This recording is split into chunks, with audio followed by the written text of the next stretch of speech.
Bismillahirrahmanirrahim. Assalamualaikum warahmatullahi wabarakatuh. Alhamdulillah. Wassalatu wassalamu ala rasulillah wa ala alihi wa sahbihi wa mawalah amma ba'du. Ikhwatal iman, kaum muslimin dan muslimat rahimakumullah. Alhamdulillah Allah pertemukan kita pada sesi ini. InsyaAllah kita akan bahas tentang masalah makna la yastarkun. Salat dan salam mari kita haturkan kepada Rasulullah sallallahu alaihi wasallam. Allahumma shalli wa sallim wa barik alaihi wa ala alihi wa sahbihi ajmain. Di masyarakat banyak sekali pertanyaan tentang meminta ruqyah, hukum meminta ruqyah. Ya, walaupun sebagian sudah tahu bahwa ruqyah itu boleh. Kemudian ada muskilah di sana. Kalau saya nanti minta ruqyah tidak masuk surga. Nah, ini kalimat tidak masuk surga ini yang perlu kita luruskan. Hal ini bersumber dari banyaknya ceramah-ceramah atau bacaan-bacaan mengenai tentang hadis yang isinya ada 70.000 umatku yang masuk surga tanpa dihisab dan azab. Nah, masuk surga tanpa dihisab dan azab. Nah, yang ini yang sering terlewatkan. Jadi masuk surga saja. Padahal di situ ada tanpa dihisab dan azab. Cirinya apa? Ketika Rasulullah ditanya, di antara cirinya adalah la yastarkun, yang tidak pernah minta diruqyah. Nah, sehingga ada sebagian yang menyimpulkan jika kita minta ruqyah yang syar'i pun menghalangi dia untuk masuk surga, alias tidak bisa masuk surga. Ini yang akan kita bahas tentang makna la yastarkun. Sambilkan dari web Thoriqul Islam atau Islamwe.net.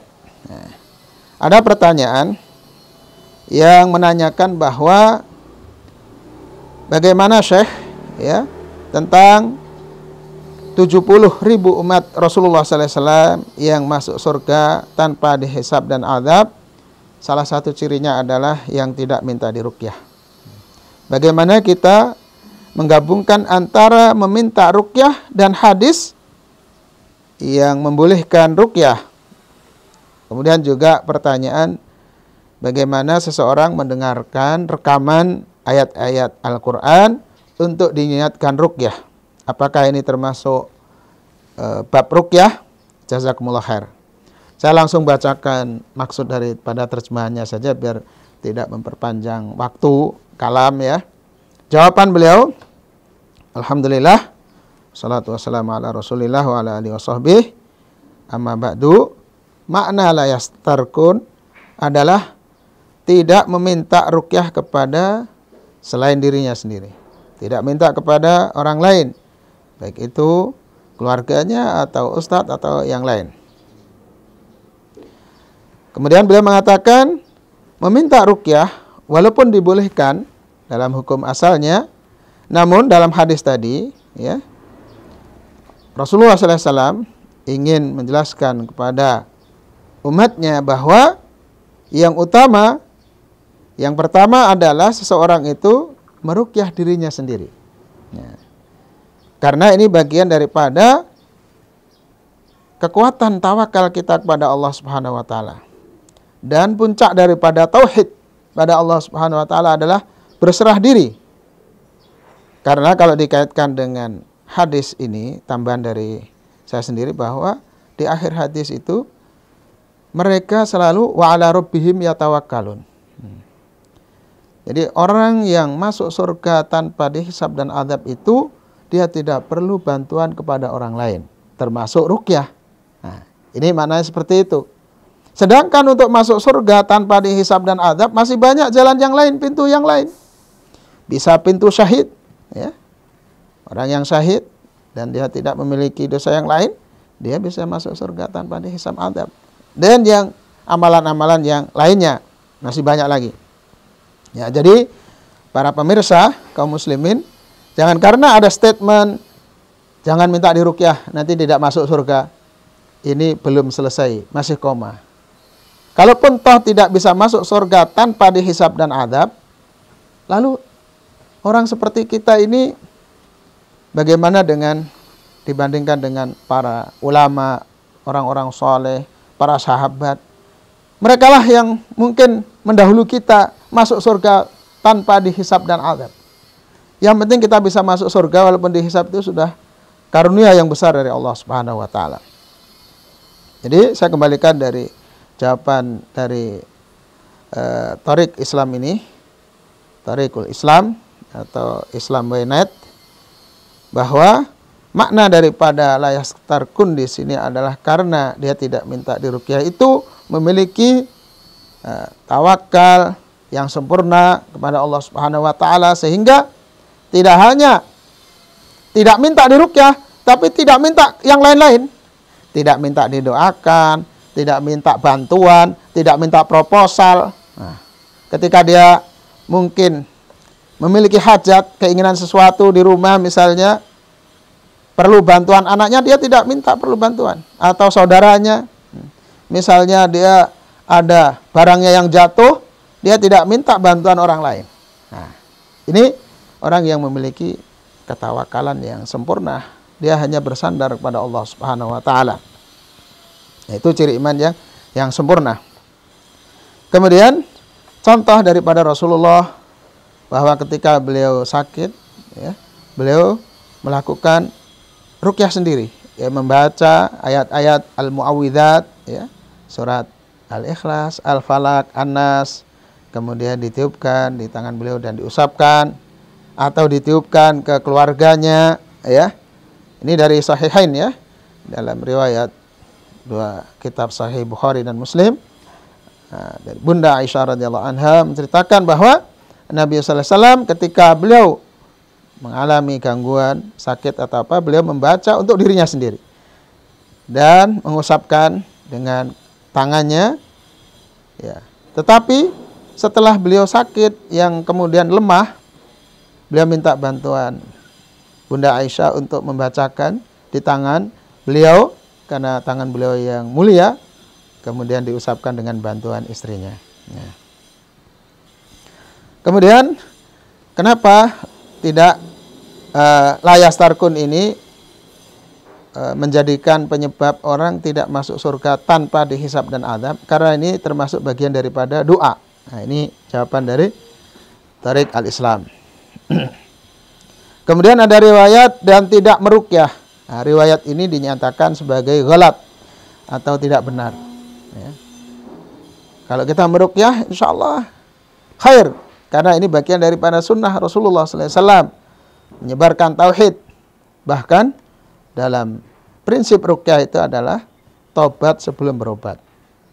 Orang yang akan diruqyah diajak taubat dulu, taubat dari kesyirikan, taubat dari kemaksiatan, ya, taubat dari kejahilan.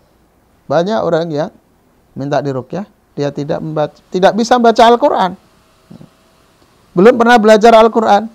Nah, mestinya banyak sekali yang ditaubatkan dari kejahilan ini. Nah, kemudian tentang hadis-hadis yang banyak sekali dari Rasulullah SAW tentang membolehkan ruqyah. Artinya seakan-akan kan ada kontradiksi.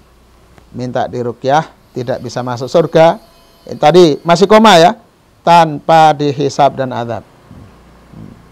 Lihat, tanpa dihisab dan adab. Dan tidak hanya tidak minta diruqyah, tapi tidak pernah minta bantuan ke manapun, hanya kepada Allah. Ketika dia sakit, hanya bermunajat pada Allah.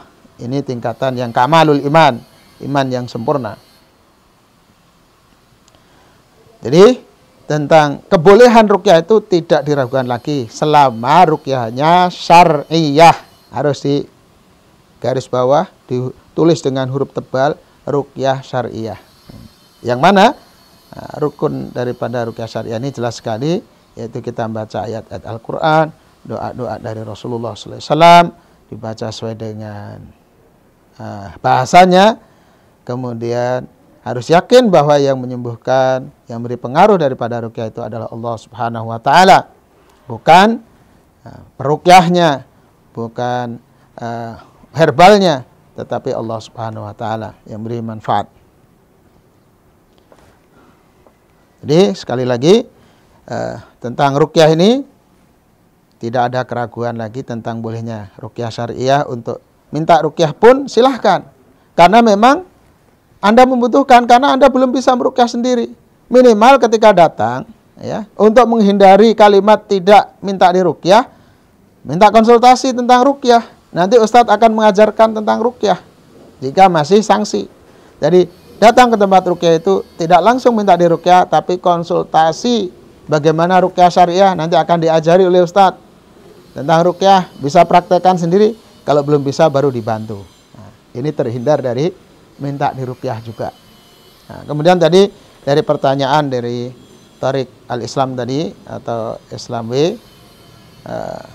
tentang mendengarkan video ruqyah atau bacaan ruqyah itu baik karena itu bacaan Quran, walaupun tidak dikatakan sebagai ruqyah yang murni. Karena ruqyah itu harus ada orang yang meruqyah, roqi, kemudian ada al-marqi, ada ruqyahnya, ada bacaan-bacaannya.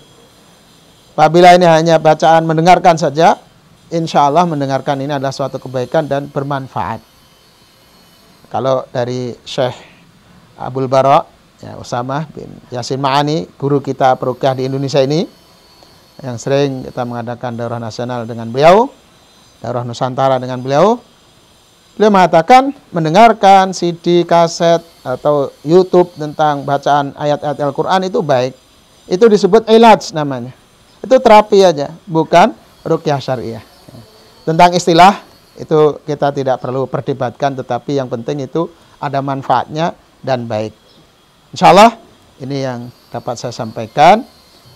Jangan ragu untuk datang ke tempat ruqyah dimanapun di Nusantara ini sudah ada Go Ruqyah, aplikasi dari Asosiasi Ruqyah Syariah Indonesia untuk mengetahui peruqyah-peruqyah yang ada di Indonesia yang sudah tergabung dalam Asosiasi Ruqyah Syariah yang dapat sertifikat. Insya Allah mudah-mudahan ini sudah mengikuti kode etik dan SOP Ruqyah Syariah. Nah, inilah yang dapat saya sampaikan, mudah-mudahan bermanfaat. Hadanallahu iyyakum ajmain. Billahi taufiq wal hidayah. Assalamualaikum warahmatullahi wabarakatuh.